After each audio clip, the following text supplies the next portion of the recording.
This is J. Krishnamurti's 7th public talk in Ojai, California in 1949. For the last 3 weekends, we have been discussing in different ways the problem of self-knowledge and how it is necessary to understand the process of our own thinking and feeling. Without understanding oneself clearly and definitely, it's not possible to think rightly.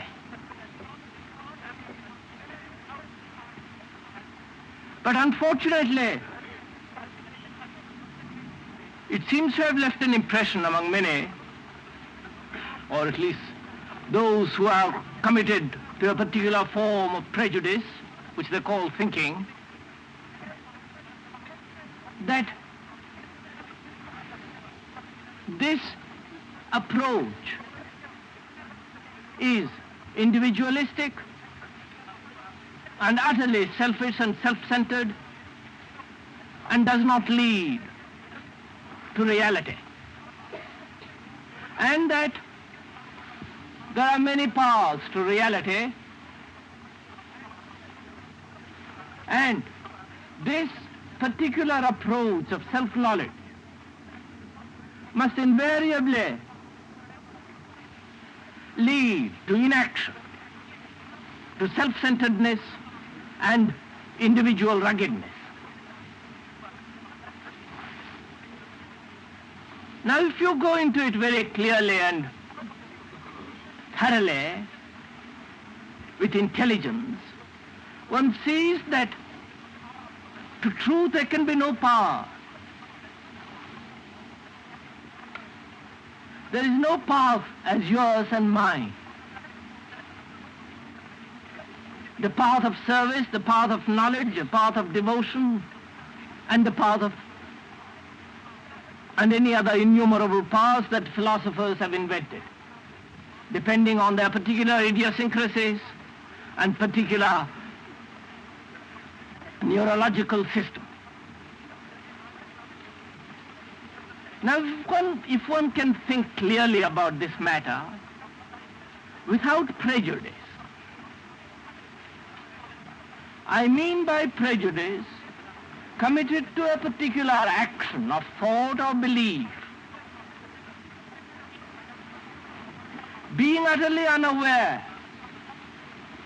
that one particular form of thinking, one particular approach must inevitably limit, whether it is the path of knowledge or path of devotion or path of action, any particular path must invariably limit and therefore cannot lead to reality.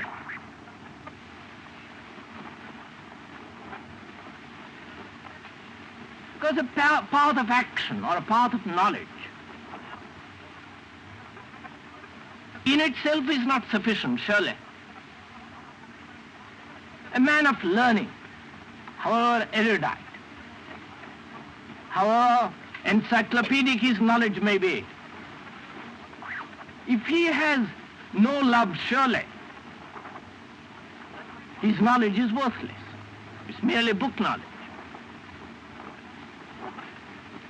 A man of belief, as we discussed, must inevitably shape his life according to the dogma, tenet that he holds. And therefore his experience must be limited, because one experiences according to one's beliefs. And such experience can never be liberating, on the contrary. They are binding. And as we said, only in freedom can we discover anything new, anything fundamental.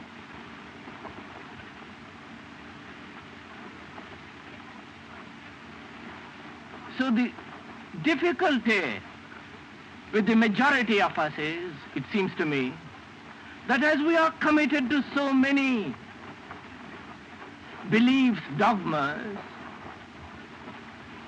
that they prevent us from looking at anything new, afresh.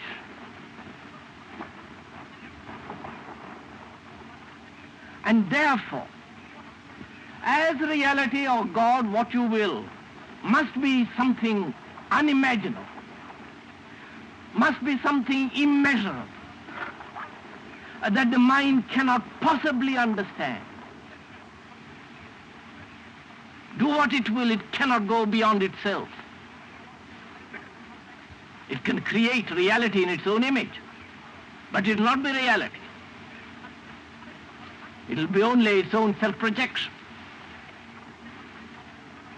And therefore, to understand reality, or for that immensity to come into being, one must understand the process of one's own thinking. That is surely an obvious approach. It is not my approach or your approach. It's the only intelligent approach. And intelligence is not yours or mine. It's quite beyond all countries and all powers, all religious and social left or right activity. It doesn't belong to any particular society or group. Therefore, without that intelligence, which surely comes into being only with the understanding of oneself,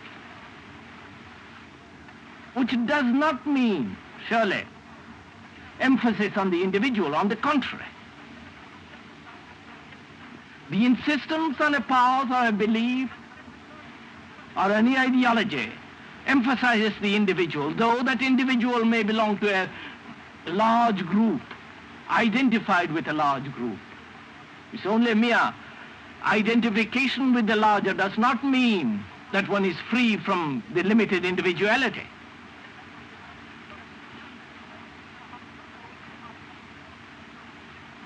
So it is important, surely, to understand that reality, or God, or what you will, is not to be found through any particular power.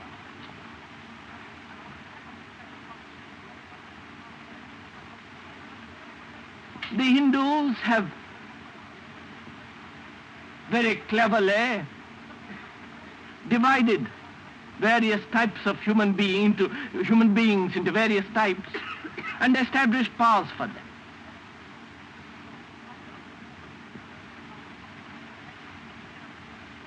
And surely any power which is the emphasis of individuality and not the freedom from individuality does not lead to reality. Because it cultivates a particularity. And it's not the freedom from selfishness, from prejudice, which is so essential to understand. Therefore, we have been discussing for the last 3 weeks the importance of self-knowledge.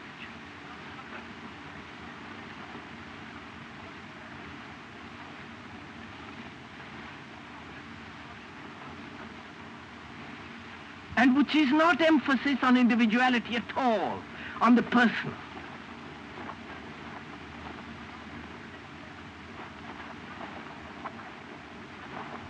If I do not know myself, I have no basis for thinking.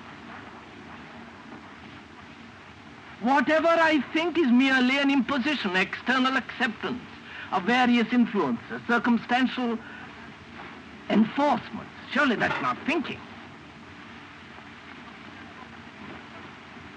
Because I've been brought up in a particular society, left or right, and accept their ideology, from childhood does not mean that I am capable of thinking of life anew. I merely function in that particular pattern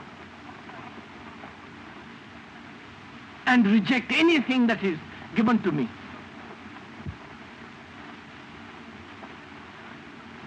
Whereas to think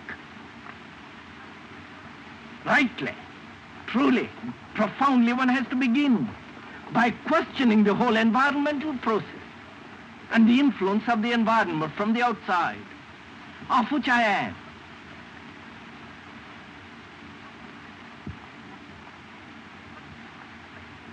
And without understanding that process in all its subtlety, surely I have no basis for thinking.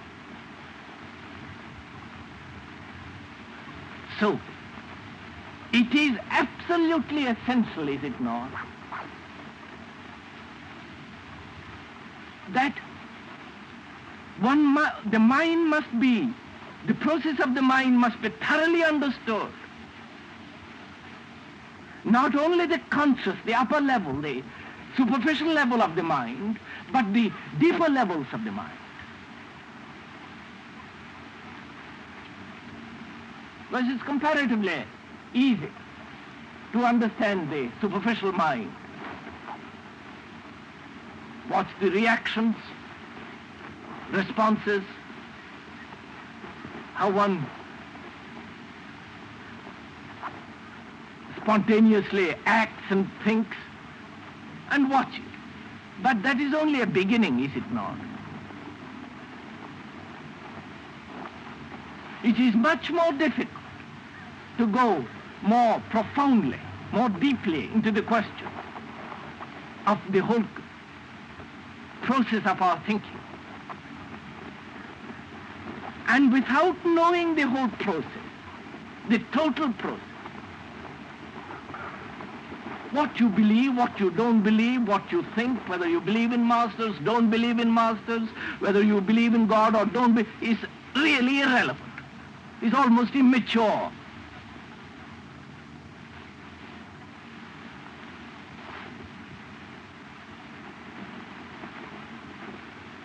Now our problem is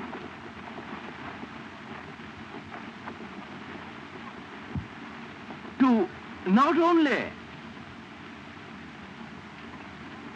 to listen to another, use another as merely in relationship as a mirror in which we discover ourselves, but also to go much more profoundly.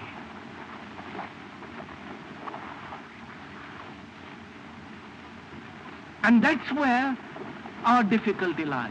Few of us can throw off our prejudices, beliefs, and give up few societies and join new organizations or the many things that one does. But surely it is much more important, isn't it, to go below to the deeper layers of consciousness and find out exactly what is taking place. What are our commitments of which we are so unconscious, of our beliefs, of our fears, of which we are utterly unaware, which actually guide and shape our action. Because the inner always overcomes the outer. You may cunningly shape the outer, but the inner eventually breaks down the outer.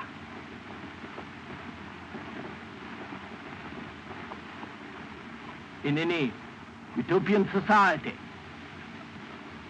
you may build a social order very carefully and very cunningly,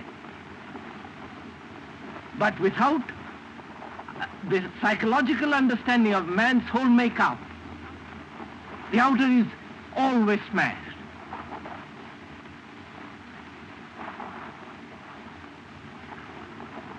Now, how is it possible then to go into the deeper layers of consciousness?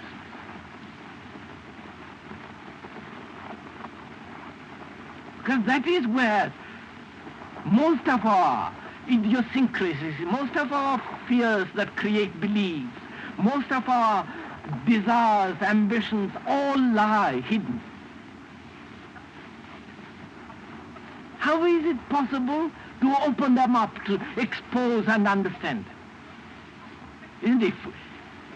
If we can go, if we can have the capacity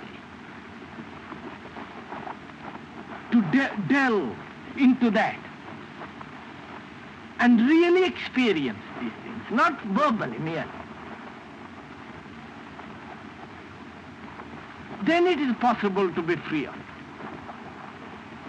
Take, for example, anger.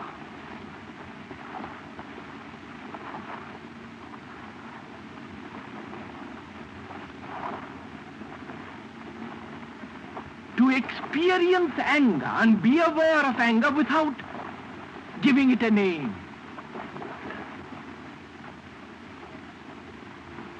I do not know if you have ever tried, if you have ever experienced a state which is not named.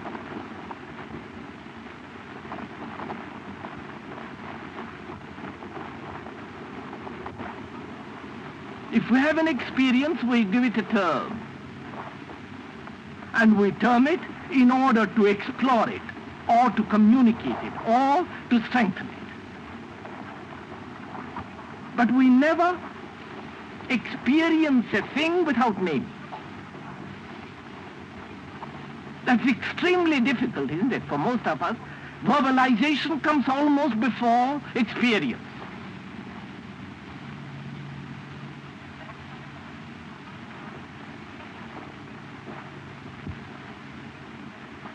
And if we do not name, then perhaps it's possible to go into the deeper layers of consciousness. And that's why we must be aware, even at the superficial level, of our prejudices, fears, and ambitions, of our fixations in a particular groove, whether we are young or old, whether left or of the right. Therefore, there must be a certain discontent.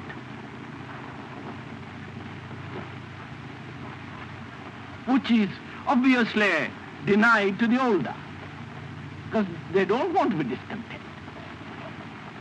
They are fixed, they are going to disappear slowly, therefore establish, crystallize in a particular groove and deny everything new.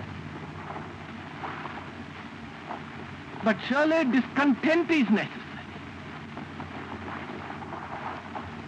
Not the discontent that is easily canalized into a particular groove or a particular action and particular belief, but discontent that is never satisfied. Because most of our discontent arises from dissatisfaction. Moment we have found satisfaction, dissatisfaction ceases. Discontent comes to an end. So most of our discontent is really a search for satisfaction.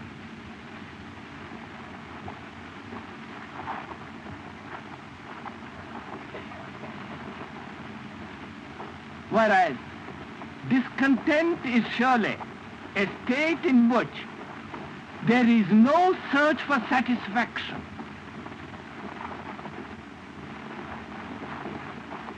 The moment I am easily satisfied, the problem is over. If I accept the left ideologies or the right or some particular belief, my dissatisfaction is easily gratified. But discontentment is of another quality, surely.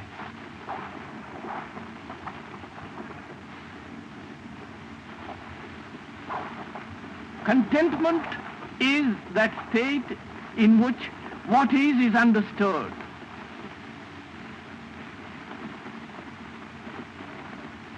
To understand what is, there must be no prejudice. To see things as they are requires enormous alertness of mind.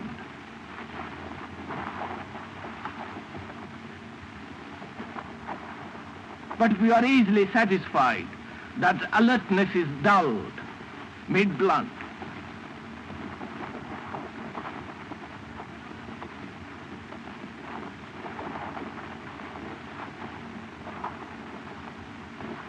So,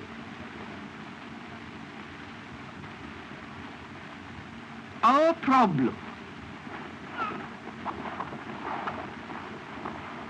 is in all this, which is question of relationship, is to be aware of ourselves in action.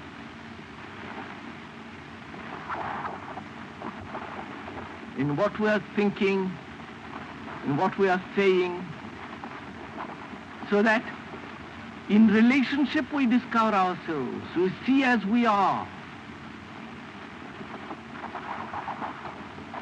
But to superimpose our beliefs on what we are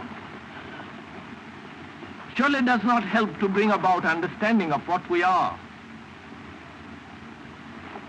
And therefore it is necessary to be free of this imposition, political, sociological, or religious, and which can only be revealed in relationship. And as long as that relationship is not understood, there must be conflict, whether between two or between many. And that for the ending of that conflict, there must be self-knowledge.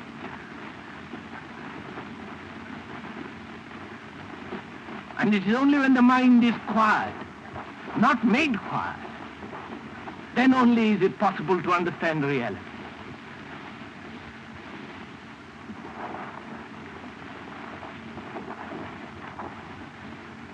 Many questions have been given. And naturally, they cannot all be answered. But I will try to answer as many representative questions as possible, though sometimes the questions may be put in different words, change the terms, so I hope you will not mind.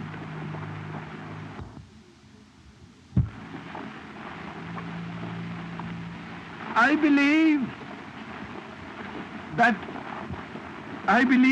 if I am perfectly honest, I have to admit that I resent and at times hate almost everybody. It makes my life very unhappy and painful. I understand intellectually that I am this resentment, this hatred, but I cannot cope with it. Can you show me a way? I believe if I am perfectly honest, I have to admit that I resent and at times almost hate everybody. It makes my life very unhappy and painful. I understand intellectually that I am this resentment, this hatred, but I cannot cope with it. Can you show me a way? Now, what do we mean by intellectually?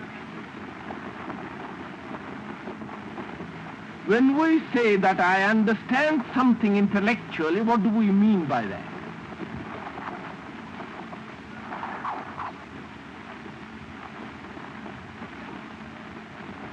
Is there such thing as intellectual understanding? Or merely we understand the words because that's the only way to communicate with each other, the mind? Do we understand anything verbally?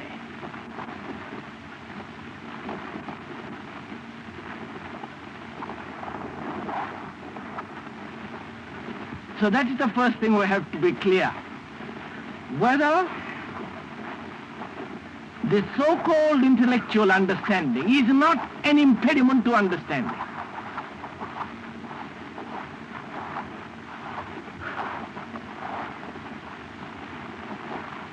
Surely understanding is integral, not separate, not partial. Either I understand something or I don't understand something.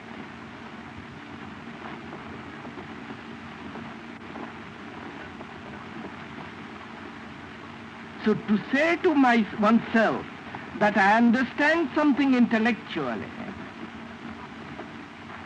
is surely a barrier to understanding.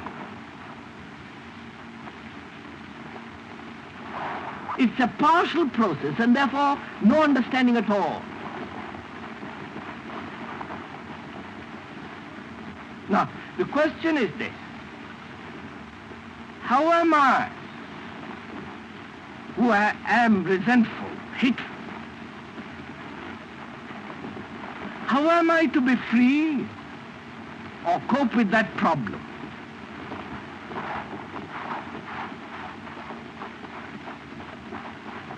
How do we cope with a problem?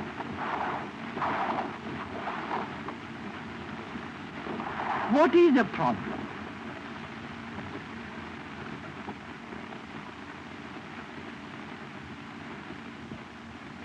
Surely a problem is something which is disturbing. Please, may I suggest something? You just follow what I am saying. Don't try to solve your problem of resentment and hate. Just follow it.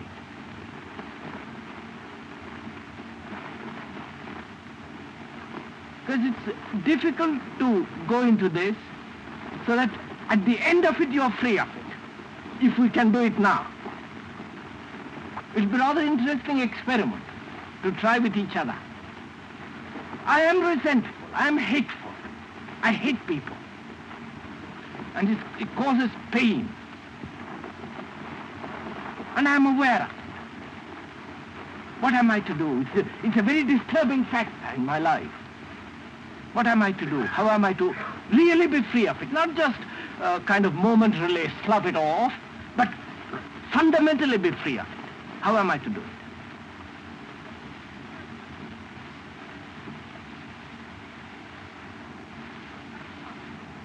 Now, it is a problem to me because it disturbs me.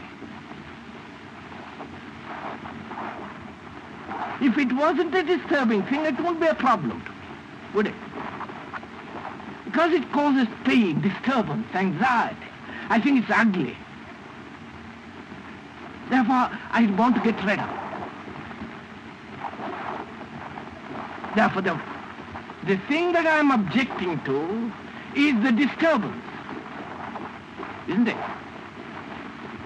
I give it different names according to at different times, different moods. I call it one day this and one day another thing another. But the desire basically is not to be disturbed. Isn't that it?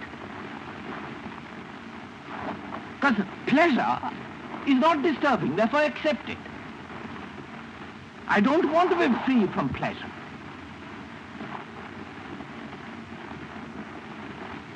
Because there is no disturbance, at least for the time being. But hate, resentment are very disturbing factors in my life, and I want to get rid of it.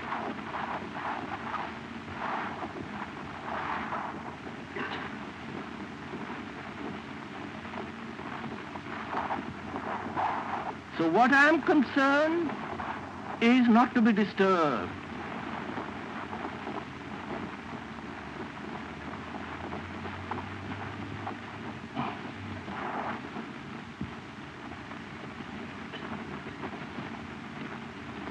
And I am trying to find a way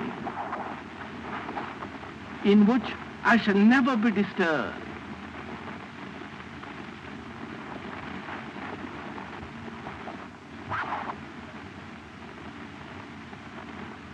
And why shouldn't I be disturbed?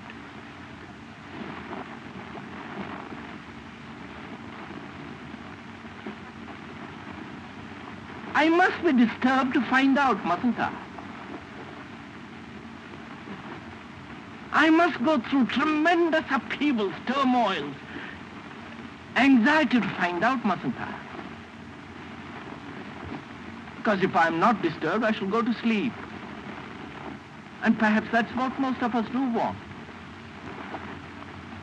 To pacify, to put to sleep, to get away from any disturbances. To find isolation, seclusion, security.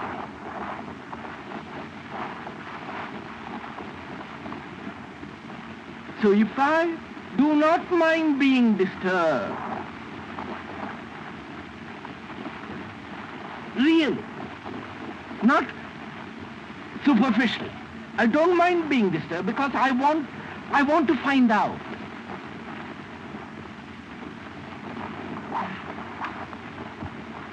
Then my attitude towards hate, towards resentment surely goes, doesn't it?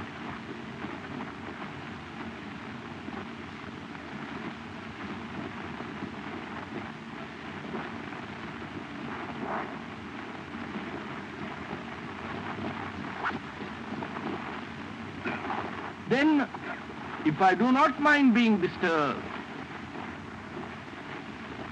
then the name is not important, is it?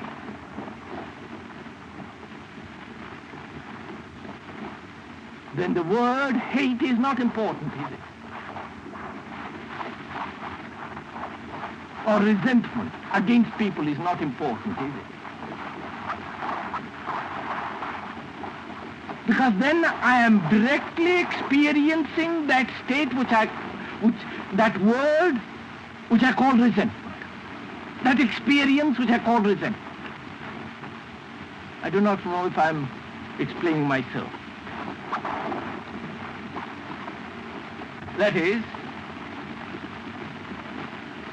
anger is a very disturbing quality, as hate and resentment.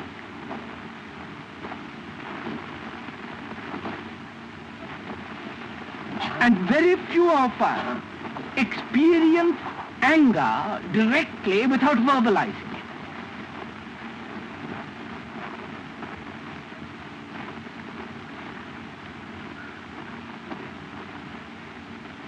If we do not verbalize it, if we don't call it anger, surely there is a different experience there, is there not? Because we term it, we reduce a new experience or fix it in the terms of the old.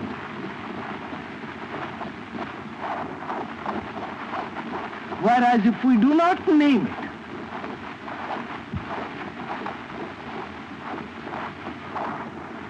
then it is an experience which is directly understood.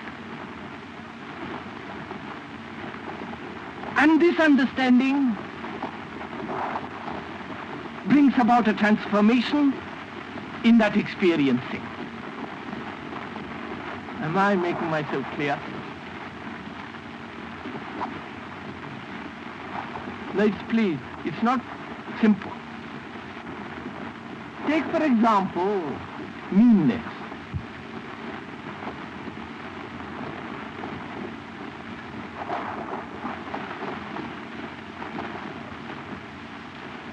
Most of us are unaware of it, if we are mean.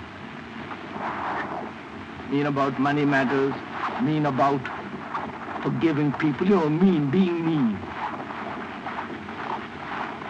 I'm sure we are familiar with that. Now, being aware of it, how is one to be free from that quality, not become generous? That's not important point. To be free from meanness implies generosity. You haven't got to become generous.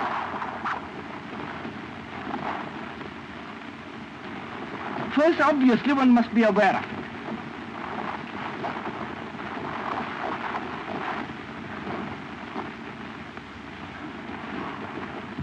You may be very generous in giving a large donation to your society, to your friends, but awfully mean in giving a bigger tip. You know what I mean by mean. One is unconscious of it. When one becomes aware of it, what happens? then we exert our will to be generous. We try to overcome it.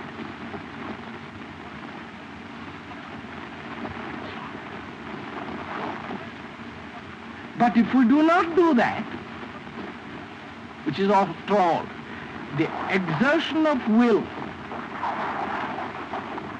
to be something is still part of a meanness in a larger circle.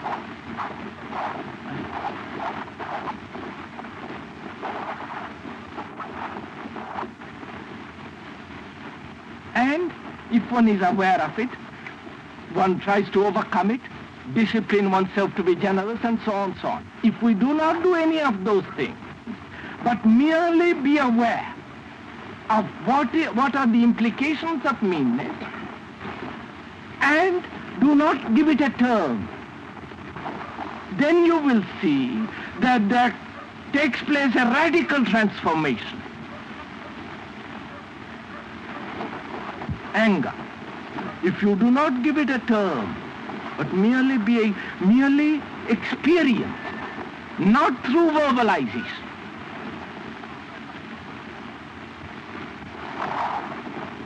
Because the verbalization is a process of dulling the experience. But if you do not give it a term, it is acute. It becomes very sharp. Then it acts as a shock.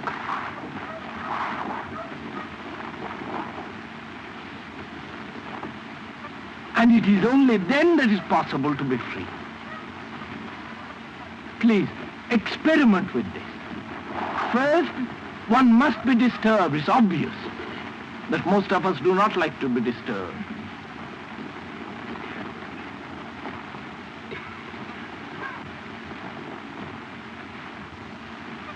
We think we have found the pattern of life, the master, the belief, whatever it is, and they're settled down. Like having a good bureaucratic office, job, and their function for the rest of one's life. With that same mentality, we approach various qualities of which we want to be rid. But if we see the importance of being disturbed, being inwardly insecure, not being dependent, because surely it's only in insecurity that you discover, that you see, that you understand. Like a man with plenty of money, at ease, surely he will never be disturbed. He doesn't want to be disturbed.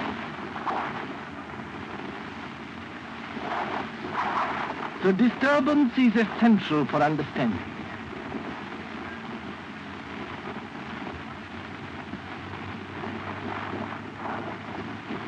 And any attempt to find security is a hindrance to understanding. And when we want to get rid of something, which is a disturbing quality, it surely is a hindrance. And if we can experience a feeling directly without naming it,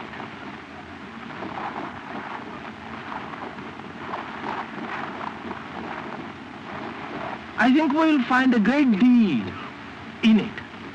Then there is no longer a battle with it, because the experiencer and the thing experienced are one, and that is essential.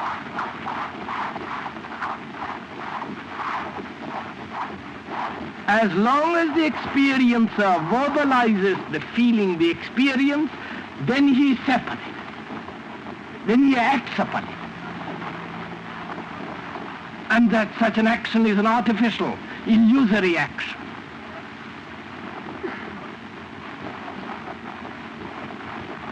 But if there is no verbalization, the experiencer and the thing experienced are one. And that integration is necessary to be radically free.